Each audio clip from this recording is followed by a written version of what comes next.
Hey, patrons, how's it going? It's me, James, and if you're watching this, that means that you are a patron of at least $25 a month, which is friggin' awesome, man. Thank you so much. That unlocks for you a monthly review, which is what this is. If you've never seen one of these before, it's an unedited video review that I do of a movie that I pick each month to watch. And this month I picked Hellraiser. It gave me the chance to watch the Blu-ray that I recently purchased in the Scarlet box, which features just the first three of the presently 9 Hellraiser movies. Which, I get bothered when collections don't have all of the installments of a franchise, but this one kind of makes sense to me because I've only seen up to maybe Hellraiser 5, Inferno. I don't know if I saw 6, which I don't even remember the name, but I know that after 3 they veer off in a not so great direction. But this is a beautiful box set, dude. They include 2K transfers, which are real nice. Oh, look at this little Chatterer thing. Chatterer was always my favorite. But yeah, if you've never seen Hellraiser, I recommend you watch it right now, probably before this review, just so you can have your own opinions on it. And then you can come back and watch this, where you'll see me talk about how great it is. I love it. I love Hellraiser. It's a weird fucking movie, man. Chelsea watched it with me a bit. Her and I think that was actually one of the first movies we ever watched together when we were like courting each other, which was really fun.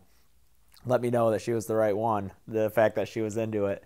But she pointed out just how weird it is that this is a movie that got made and that Pinhead became such a prominent figure in popular culture because like this is a weird movie, man. It's I'd say the themes are mostly sex. It's like S&M kind of based, and how there's a thin line between pleasure and pain, and that's just a recurring theme throughout. And I don't know how often you see that in movies, especially ones that spawn eight and 8 sequels with a ninth coming up, I believe, coming up soon. I'm gonna be using my phone just for notes that I took while watching it, so don't think that I'm just cruising on Facebook while I do this. One of the first things that I noticed on this rewatch, because it's been about 5 years since I watched it, maybe, yeah, it's been about 5 years. I forgot that the music was so great. I think it's Christopher Young is the composer. Correct me if I'm wrong, but there's like this theme to it that's really dark and epic, and it almost sounds like a John Williams score. It sounds like something that would be in The Lost World Jurassic Park, the second Jurassic Park movie. And it's way more complex than most horror themes, and I really loved hearing it throughout. I loved every time that it came up again.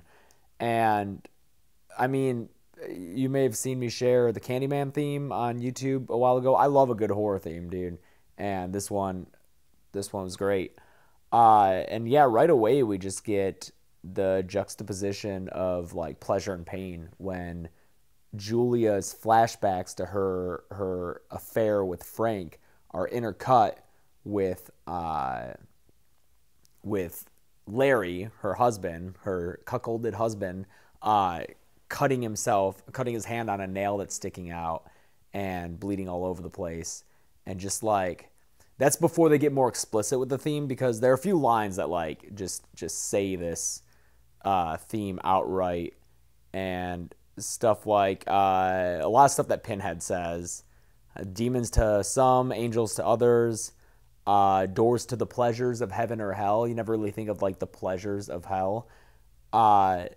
And I just love that, like right off the bat with that montage, they're establishing that before you get those explicit lines, so that like it's in your mind. And I guess quick plot summary for anyone who wants that to follow along. Larry and his wife Julia are moving into a house that was occupied by his brother Frank, who's gone missing. Frank was a bit of a bad boy and is revealed in a flashback, like I said, to have slept with Julia right before her and Larry's wedding. Larry has a daughter, Kirsty, whose mother's deceased. Julia is not her mother. And the reason Frank is missing is because he opened a puzzle box that he got in the beginning of the movie called the Lament Configuration. I don't think that's ever used in the movie. is just known extraneously. It probably gets mentioned in sequels. But the lament configuration, the famous like gold and brown box that you always see, he opened it and it sent him to hell by I don't know if it's hell exactly, but it tears him apart with chains. And these creatures called the Cenobites. Pinhead is the lead Cenobite. That's actually what he's credited as in this movie. It's the lead Cenobite. He wasn't even known as Pinhead. But he and 3 other Cenobites come and like take the people who open this box and tear them apart with chains. And I guess in a way to be like, here's all this pain. Isn't it kind of nice? I think that's like their whole ethos. They're all clad in leather. And the other Cenobites look really cool. Like Chatter's teeth are all like his mouth is all torn open and he just chatters. And then the female Cenobite has just like this like wire going through. I like it a lot. I love their design. I think it's real fucking weird. Clive Barker made this movie.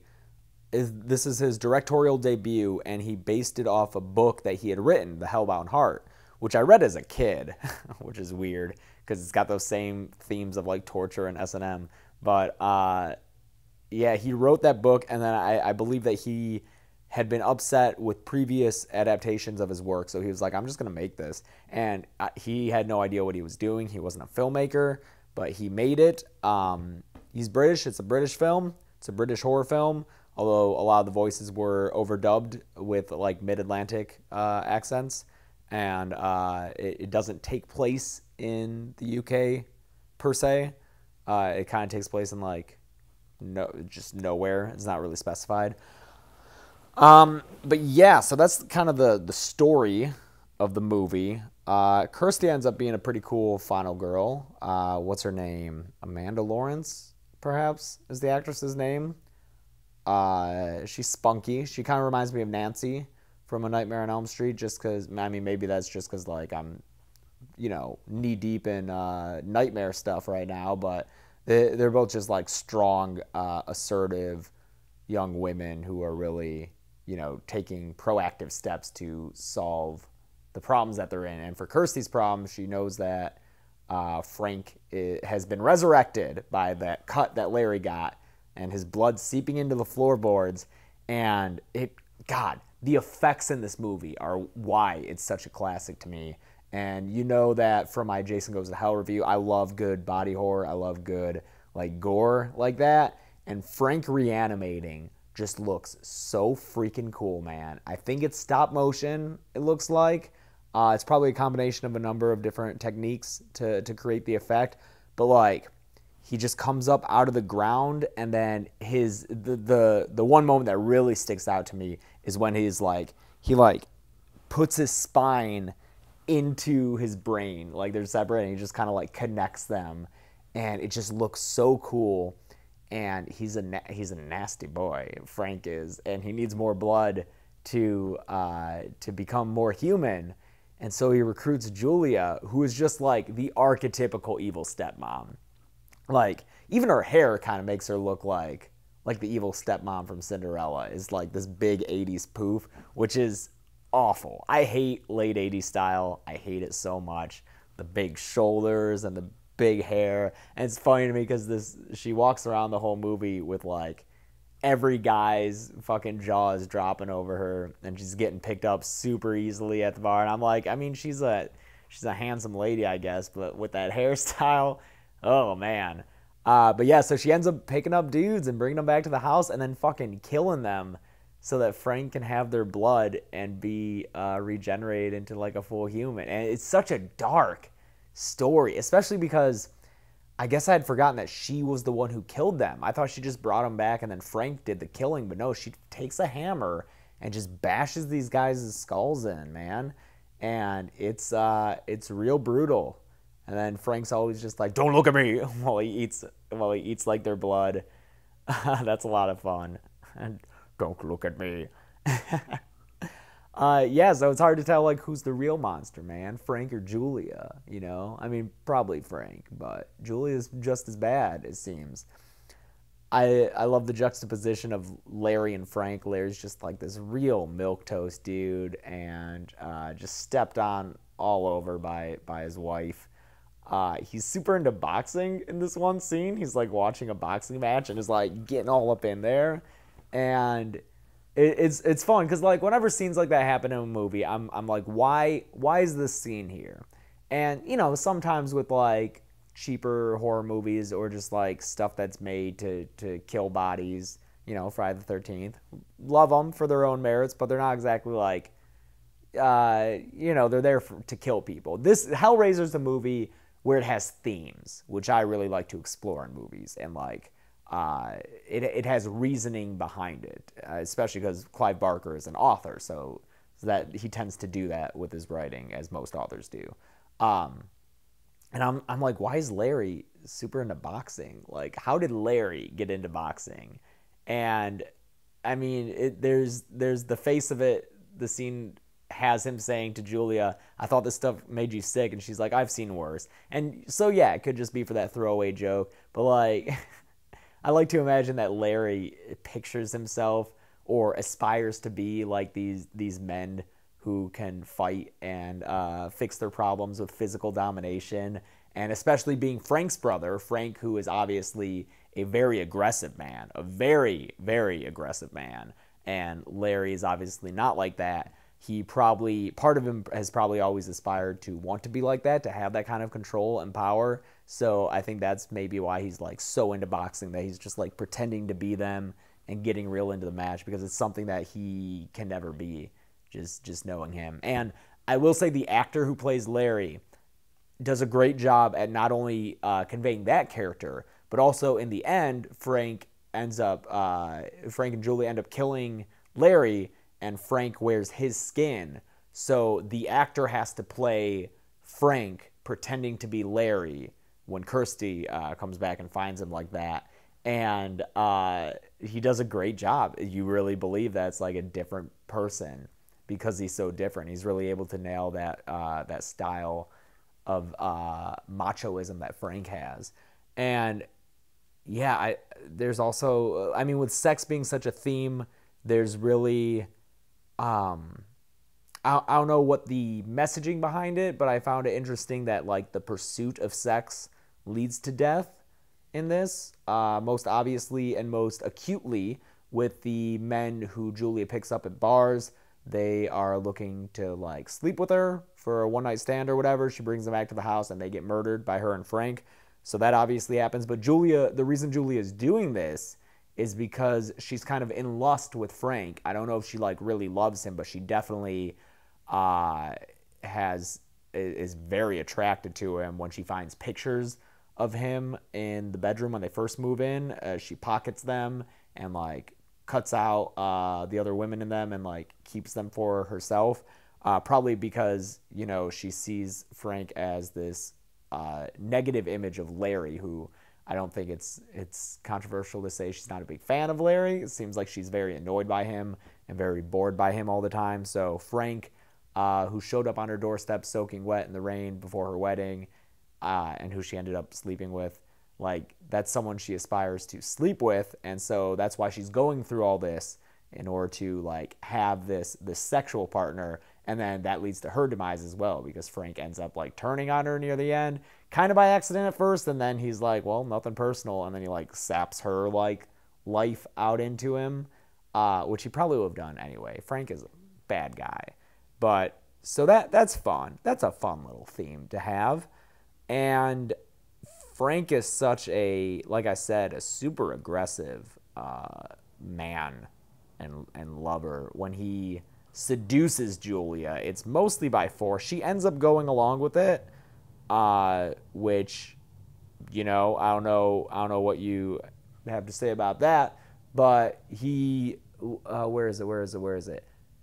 He says something to Kirsty later when she is there. He's like, oh, you're all grown up, you're beautiful. And then when he's like cornering her, he's like, what will you do? What can you do?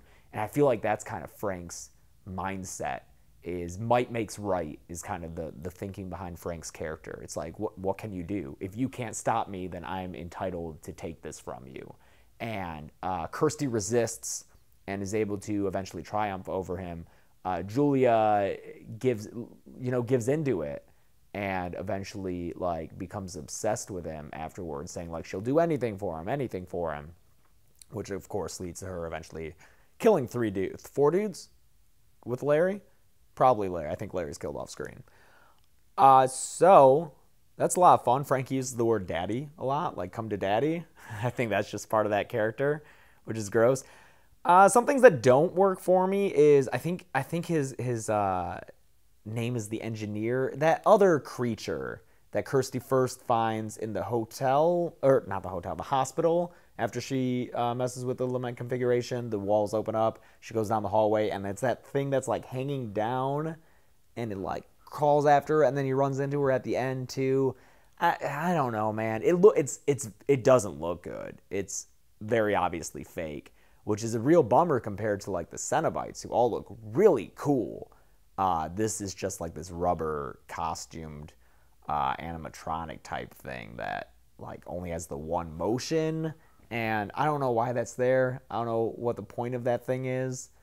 I also found it weird that like at the end she's using the box to zap them all away.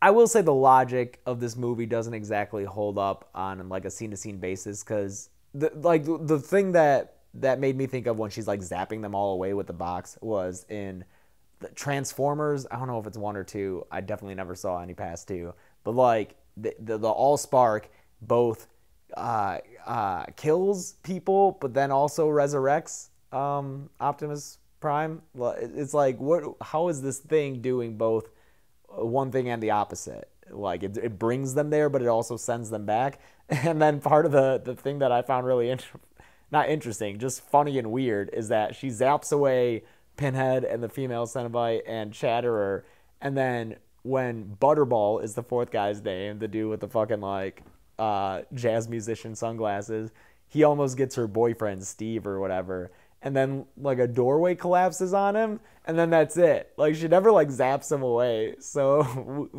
is Butterball's corpse just like lying there? I don't know what's up with that. And then there's the like the homeless guy with the beautiful blue eyes. That guy has some very nice eyes. I want to look up that actor and see what he looks like when he's not all like made up to be homeless and eating crickets. But she sees him once on the street, and then sees him again in the pet store that she's working at for a scene when he eats those crickets. And then he shows, that's it, except for at the very end when he shows up, I guess where the house burnt down, even though there's like high rises in the background. It doesn't make sense to me. But he shows up and then turns into like a fucking dragon skeleton thing, and then flies away, like grabs the cube and flies away. And I guess returns it to the guy who sold the cube to Frank in the beginning. I don't know, man. The ending's fucking weird.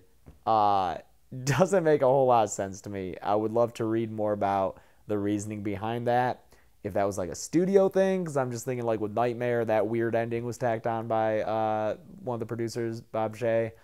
But the rest of the movie, I just love. I love thematically rich movies, and I'll forgive a lot of flaws if they are thematically rich. It's why I love The Last Jedi.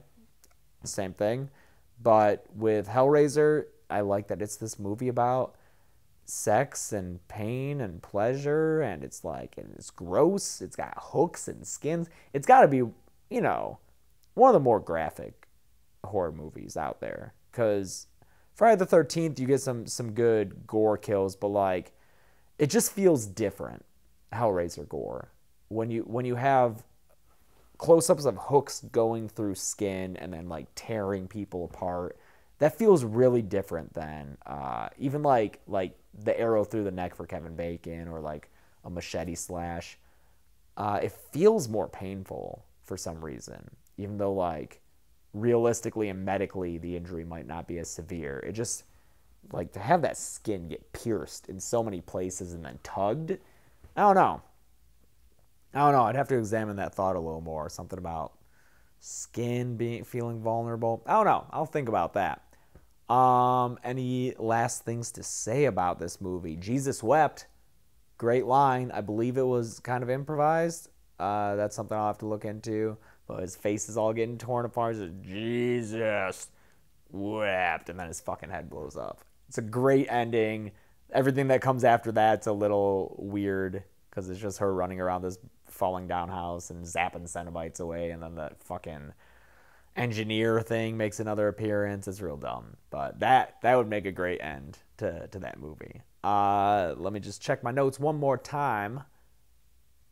Oh yeah, I noticed there's like an Edgar Allan Poe sort of stuff going on there, because like Frank is underneath the floorboards watching when Julia brings like the guys home to kill them, and you hear a heartbeat. It's like a heart beating is a big thing, so it's like the telltale heart. That's interesting to me, you know, referencing that EAP, Edgar Allan Poe.